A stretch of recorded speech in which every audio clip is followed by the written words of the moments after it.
नमस्कार. मी मनीष पाटील सर्व क्रिकेट रसिकांचं मनःपूर्वक स्वागत करतोय. चला जाऊ ज्ञानजोच्या गावात या प्री मॅच शोमध्ये.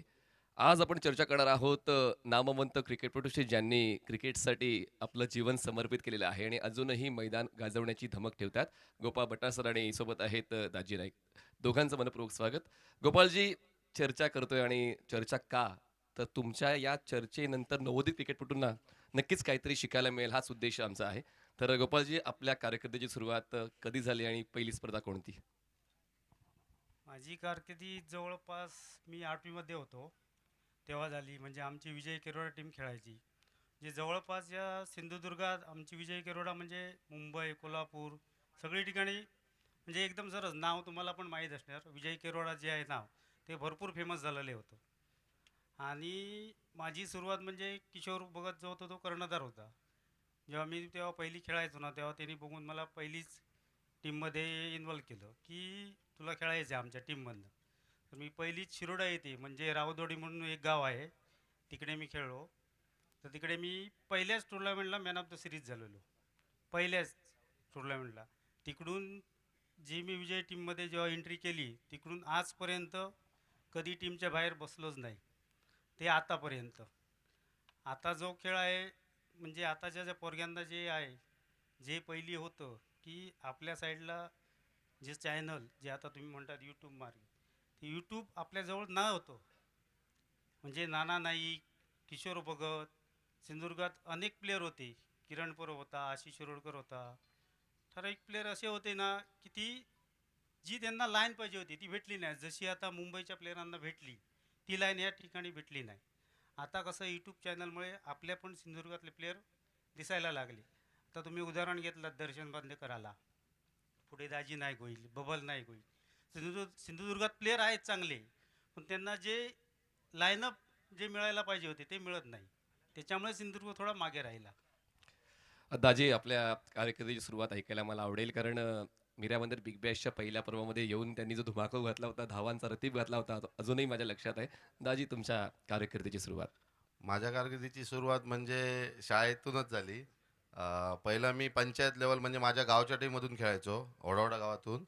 त्यानंतर पहिला प्रोफेशनल क्रिकेट म्हणजे व्यावसायिक क्रिकेट मी रामभरोसे बांधामधून खेळालो. त्यावेळी मी 12वीत असेन कदाचित. एक एक वर्ष खेळालो. त्यानंतर मी आमच्या वेंगुर्ल्याची सदा स्पोर्ट्स वेंगुर्ला ही प्रोफेशनल टीम होती, त्या टीममध्ये खेळालो. त्या टीमनंतर मी सर गोपाळ भट्टाने मला आपल्या फ्रेंडशिप चेनमध्ये स्थान दिलं. त्या टीममध्ये मी 2 वर्ष खेळालो आणि नंतर परत एकदा वेंगुर्ला रोहित स्पोर्ट्स वेंगुर्ला ह्या संघातून 2 वर्ष खेळालो आणि नंतर सर गोपाळ भट्टाच्या टीममधून खेळलो, ते आतापर्यंत त्यांच्या टीममध्ये खेळतोय. अंदाजे फक्त सांगायचे आहेत, म्हणजे तुम्ही किती बक्षिसं जिंकली आहेत, फक्त अंदाजे आकडा मला सांगायचा आहे. आतापर्यंत मालिकावीर किती जिंकलेले आहेत अंदाजे?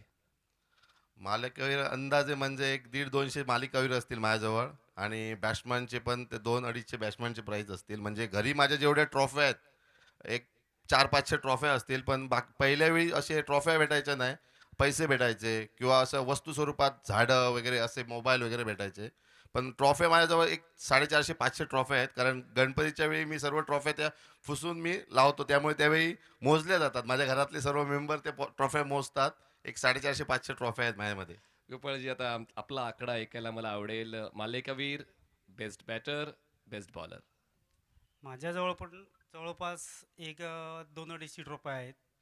फक्त मालिकावर जास्ती नाही भेटणार, कारण मालिकावर जास्तीत जास्त जे ऑलराऊंडर प्लेअर असतात त्यांना भेटतात. आम्ही फक्त बॅटिंगवर किपिंग करतो, त्यामुळे मालिकेवरचे जास्ती ट्रोफ्या नाहीत, फलंदाजचे जास्ती ट्रोफ्या आहेत. आणि जवळपास ट्रोफ्या म्हणजे काय नाही, दुसरी गोष्ट आता जे पोरगे जे आहेत ते खेळतात, पण तो विषय कसं जरा आम्ही आता समोरून बघतो. आता नवीन पोरगा काय करतो, काय नाही करत, ह्याच्यावर आमचं लक्ष असतो. आता तुम्ही कुठे किंवा तुम्ही इतर कुठच्याही प्लेअरला जरी विचारलास, आता जवळपास मी 25 ते 26 वर्ष क्रिकेट खेळतो, आणि जेव्हा माझ्या हातात जेव्हा टीम आली कॅप्टन म्हणून, ती आजपर्यंत कधीच अशी टीम फुटली नाही. की तुम्ही दाजीला विचारू शकता, इतर प्लेअरांना विचारू शकता. पण बाकी इतर ठिकाणी सिंधुदुर्गात टीम आहेत, पण ते कधी 1-2 वर्ष पूर्णपणे खेळलेच नाही. तसा करू नका. तुम्ही हरलात तरी चालेल, तुम्ही जेव्हा हरणार तेव्हाच तुम्ही शिकणार. शिकणार. कारण आतापर्यंत मी एवढी आता सिंधुदुर्गात बघतो टीम करतात, इतर ठिकाणी एक मालवण साईडला टीम होते, कुडाळला होते, पण ती टीम थांबत नाही. 1-2 वर्ष खेळतात, परत टीम बंद. नंतर 1-2 तसं तसं करू नका. तुम्ही प्लेयरांना जपून ठेवावं लागेल. जसं आजपर्यंत मी केलं आहे स्वतः. माझ्या माहितीनुसार जवळपास आता बाहेरचे पण तुम्हाला मी सांगतो. अफजल जो पुण्याचा आहे, तो जास्तीत जास्त त्यांनी टीम टिकवून ठेवली आणि टीम तो आजपर्यंत खेळवतो. त्याच्यानंतर माझ्या माहितीनुसार किरण कतकर आणि तिसरा असेल तो मी. बाकी इतर पूर्ण वर्ल्डची मी तुम्हाला सांगतो, आजपर्यंत कोणी अशी टीम टिकवून ठेवलेली नाही आहे 10-15 वर्ष. दाजी लक्षात राहणारं वर्ष आम्हाला ऐकायला आवडेल. ज्या वर्षात दाजी ज्या स्पर्धेत खेळलाय, ज्या मैदानात खेळलाय, ते मैदान त्याने गाजवलंय. एक 2016-17ची गोष्ट असेल. लांजामध्ये टुर्नामेंट व्हायची आणि डिंगडॉंगच्या अपोजिट होतं आणि मी डिंगडॉंगच्या अपोजिट 17 बॉलमध्ये 79 रन मारलेले आणि डिंगडॉंगला 1 साईड हरवलेलं. क्या बात आहे. एका शब्दात दाजी तुम्हाला व्यक्त करायचं झालं स्वतःला, तर तो शब्द कोणता दाजीसाठी? की आम्ही त्याच नावाने किंवा त्याच शब्दाने तुम्हाला ओळखायला हवं. तो तुमचा गुण असू शकतो, तुमचं टोपण नाव असू शकतं, काही. आता सर्वजण दाजी नाईक याच नावाने ओळखतात. माझी इच्छा आहे त्याच नावाने शेवटपर्यंत ओळखावं. मग ओरिजिनल नाव काय दाजीचं? जयराम नाईक नाव आहे माझं, पण मला माझ्या आजूबाजू पण ओळखत नसतील. सर्वजण दाजी नाईक याच नावाने ओळखतात. क्रिकेट तुम्हाला हे देतं. तुमचं जे ओरिजिनल नाव आहे, ते तुम्ही विसरता. शाळेत त्या बर्थ सर्टिफिकेट जे काही नाव आहे, ते नाव तुम्हाला विसरावं लागतं आणि तुम्हाला त्याच नावानं ती पसंती मिळते. म्हणतात ना, की आई-वडील फक्त तुमचं नाव ठेवतात, ते लोकप्रिय करणं तुमच्या कर्तृत्वावर अवलंबून आहे. तर सिंधुदुर्ग क्रिकेटबद्दल थोडी माहिती आपण घेऊया गोपाळ भट्टा यांच्याकडून. तुमच्या मते सिंधुदुर्ग जिल्हा फक्त मी म्हणतोय, बेस्ट कॅप्टन. बेस्ट कॅप्टन माझ्या मते जवळपास आता दाजीनेच करायला पाहिजे. कारण एक दोघांची मी नावं सांगितली होती, की समीर वेंगुर्लेकर, बबल नाईक, दर्शन बांदेकर. हे चौघापैकी एकाने कोणतरी करायला पाहिजे. 3 उत्कृष्ट फलंदाज. मी एक नाही बोलत, 3. तुमच्यामध्ये 3 उत्कृष्ट फलंदाज सिंधुदुर्ग जिल्ह्यातले. दाजी नाईक, दर्शन बांदेकर आणि पीटर. 3 गोलंदाज. समीर वेंगुर्लेकर, दर्शन बांदेकर आणि ग्लेन फर्नांडिस. 3 फिल्डर्स. 3 फिल्डर्स. आता नवीनच आहे, जो काल पोरगा इकडे खेळला, म्हणजे फिल्डिंगच्या बाबतीत लतेश साळगावकर आहे. आपला समीर वेंगुर्लेकर आहे फिल्डिंगच्या ह्याच्यात आणि सोहेल शेख. उत्कृष्ट यष्टीरक्षक म्हणजेच विकेट किपर. स्वतः मी आहे. आणि दुसरी गोष्ट, आणखी विकेट किपर सहसा कोण नाही करत. मी नसलो तर दाजीच थांबतो. सर्वात चांगला सिक्सर खेचणारा फलंदाज. दाजी आणि दर्शन. सर्कल फोडणारा फलंदाज. बबल आणि मी. एक चेंडू 6 धावांची गरज असताना षटकार खेचणारा फलंदाज. एकापेक्षा जास्त असू शकतात. एकापेक्षा जास्त. एक चेंडू 6 तसे क्वचितच मॅच होतात. तरी पण मी पण स्वतः मारलंय गेल्या वर्षीच. दाजी पण मारतो, दर्शन पण मारायची कॅपॅसिटी आहे दोघांची. 6 चेंडू 6 षटकार. दर्शन बांदेकर. एका चेंडूत विकेटची आवश्यकता असली, कॅप्टनने सांगितलं विकेट घ्यायचे, जो घेईलच. तर सहसा असं नाही हे होत. चला, पण ते एका चेंडूत एका धावेची गरज असताना जो गोलंदाज कन्फर्म धाव वाचू शकतो. वैभव जाधव. सर्वात लांब लचक षटकार खेचणारा. दर्शन बांदेकर. सर्वात जास्त यॉर्कर्स हाताळणारा. दर्शन बांदेकर. चांगल्यात चांगले बाउन्सर्स टाकणारा. बाउन्सर नाही. तर ही अवधी होती सिंधुदुर्ग क्रिकेटमधली. जर तुम्हाला एक टीम बनवण्याची संधी मिळेल, तुमची तर स्वतःची टीम आहेच, पण अजूनही खूप साऱ्या टीम सिंधुदुर्ग जिल्ह्यातल्या आहेत, तर तुम्हाला 5 बॉलर्स निवडायचे आहेत, 5 बॅटर्स आणि 5 allrounders. Darshan Bandekar allrounder. Daji Naik batsman. Babal Naik batsman. Sameer Vengurlekar allrounder. 2 bowler झाले. सोहेल शेख ऑलराऊंडर. एक बॅट्समन आपला प्रजेश रावले. नंतर पीटर फर्नांडिस.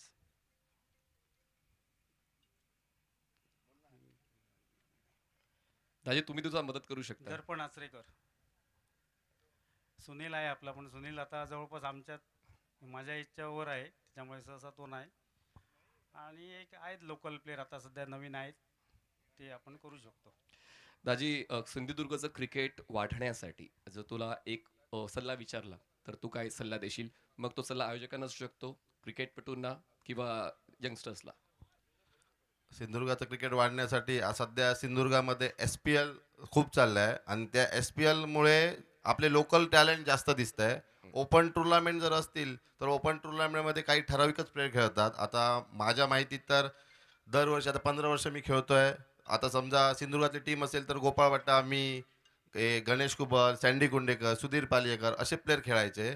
पण SPL चालू झाल्यामुळे आता नवीन प्लेयर ग्लेन फर्नांडिस, सोहेल शेख, बबल नाईक, असे समीर वेंगुल असे प्लेयर भेटले आणि मध्ये त्यामध्ये त्यांना या संघात स्थान मिळालं. आणि ही अशी एकच टीम खेळते. त्यामुळे सिंधुदुर्गामध्ये जेवढं SPL होईल तेवढं आपल्याला लोकल टॅलेंट जास्त भेटेल आणि त्यांना त्यांचा परफॉर्मन्स होऊन त्यांचा हे पण वाढेल. म्हणजे म्हणायचं गेलं तर त्यांना एक कॉन्फिडन्स वाढेल आणि ते वरच्या लेवलला खेळू शकतात. जसं आता दर्शन बांदेकर आहे. दर्शन बांदेकर टेनिस क्रिकेट आमच्या खूप मागून खेळतोय. पहिला तो लेदर क्रिकेटच खेळायचा. पण त्याच्या त्या टॅलेंट आणि त्याची मेहनत खूप आहे त्यामागे आणि त्यांना सर्वांचा सपोर्ट पण तेवढाच आहे. त्यामुळे दर्शन आता वरच्या लेवलला गेलं आहे आणि मला असं वाटतं की आपल्या सिंधुदुर्गातला लोकल टॅलेंट जेवढा आता टॅलेंट आहे त्या टॅलेंटमध्ये खूप खूप टॅलेंट आहे. तसं आपले बरेच प्लेयर खेळू शकतात पण तेवढी संधी भेटत नाही आहे. पण ज्या दिवशी संधी भेटेल ते आपल्या सिंधुदुर्गातले जास्तीत जास्त प्लेयर ISPL मध्ये खेळतील हे मी तुम्हाला सांगू शकतो. क्या बात आहे. आणि अपेक्षा आम्हाला तीच आहे, की आम्हाला एक नको आहे, आम्हाला खूप हवेत आणि नक्कीच पुढच्या वर्षी आम्हाला ते खूप खेळाडू सिंधुदुर्ग जिल्ह्यातले ISPL खेळताना पाहायला मिळतील. व्यावसायिक स्पर्धा खूप साऱ्या होत आहेत. म्हणजेच आनंदवाडी चॅम्पियन्स ट्रॉफी होते, यंगस्टर देवगडची आमदार चषक होते, रामेश्वर प्रतिष्ठानची होते आणि आता ही ज्ञानज्योत क्रिकेट महोत्सव आणि आणखीन व्यावसायिक स्पर्धा त्यात ग्रामीण स्तराच्या स्पर्धा होत आहेत. तर आयोजक खूप समर्थन देत आहेत क्रिकेटला, आयोजक क्रिकेटला जपतायत. तर आयोजकांबद्दल काय सांगाल? सिंधुदुर्गामध्ये खरं सांगायचं तर आम्ही बाहेर बाहेर खेळतो पण जेवढं सिंधुदुर्गामध्ये जेवढं चांगलं आयोजन केलं जातं तेवढं मी कुठे बघितलं नाही. एक सुप्रीमो सोडलं. सुप्रीमो म्हणजे आपल्या एक वर्ल्ड कपच आहे. ते सोडून जर इतर ठिकाणी मी खेळलो ना जेवढं म्हणजे ग्राउंडवर मेहनत घेतली जाते तेवढं बाकी जेवढा लोकांचा सपोर्ट असतो सिंधुदुर्गामध्ये तेवढा कुठे नसतो. सिंधुदुर्गामध्ये जास्त जास्त खेळायला आवडतं आणि मजा येते पण. हां, मी तर साक्षीदार आहे, की प्रेक्षकांनी क्रिकेट जपलेलं आहे. म्हणजे आयोजकांना प्रेक्षक नाराज करत नाही. स्पर्धा कुठेही असू द्या, 2 वाजू द्या, 3 वाजू द्या, प्रेक्षक आयोजकांना समर्थन देत आहेत. आपल्या आवडीच्या खेळाडूला ते प्रोत्साहित करत आहेत. तर गोपाळजी, मैदानं थोडी लांब-लांब आहेत. कारण सिंधुदुर्ग जिल्हा खूप मोठा आहे. मैदानं लांब-लांब आहेत. जाण्यासाठी थोडासा त्रास होतो. प्रत्येकाकडे बाईक, 4 व्हीलर्स असतील असं नाहीये. तर या दळणवळणाचा त्रास क्रिकेटपटूंना होतो? होतो, पण काय जास्ती रनिंग पडत नाही आम्हाला पण. काय 1-1.5 तासाचा रनिंग असतं आणि आपल्याकडे जवळपास असं ग्राउंड जास्ती ठिकाणी असे ग्राउंड नाहीत. हे आता सुद्धा पोरग्याने आपला जो बाबूदुरी आहे तो सुद्धा माझ्या 5 वर्षाच्या टीममध्ये खेळा. ह्याच गावचा बाबूदुरी जो आहे तो माझ्या टीममध्ये 5 वर्षात दिनेश गावकर आणि बाबूदुरी खेळायचा. आपल्याकडे कसं आहे ग्राउंडचं म्हणजे जवळपास 15 ते 20 दिवस कंपल्सरी ते ग्राउंड पूर्ण बनावंच लागतं. हं. कारण अशी ठराविक ठिकाणी 1-2 ठिकाणीच आपल्याकडे ग्राउंड आहेत. वेंगुर्ल्यात एक कॅम्प मैदानच आहे. बाकी इतर ठिकाणी सर्व ग्राउंड बनवले जातात गावात. क्रंच सिच्युएशन खूप महत्त्वाचे असतात नवोदित क्रिकेटपटूंसाठी आणि कित्येक वेळा ते गडबडतात. क्रंच सिच्युएशनला म्हणजे अगदी तुम्हाला सर्वस्व पणाला लावून खेळायचं असतं ते निगेटिव्ह होतात. तर तुमचा काय सल्ला असेल त्या सर्व क्रिकेटपटूंना? नाही, माझा एकच सल्ला आहे की आताच्या पोरग्यांना संधी आहे. म्हणजे पहिली जी पिढी गेली ती पैसे, हं. म्हणजे पैसा हा विषय आता सध्या महत्त्वाचा विषय आहे. तुम्हाला पण माहीत आहे पैसा हा विषय सध्या आता महत्त्वाचा आहे. की आता असं नाही की त्या लोकांनी लेजरच खेळावं.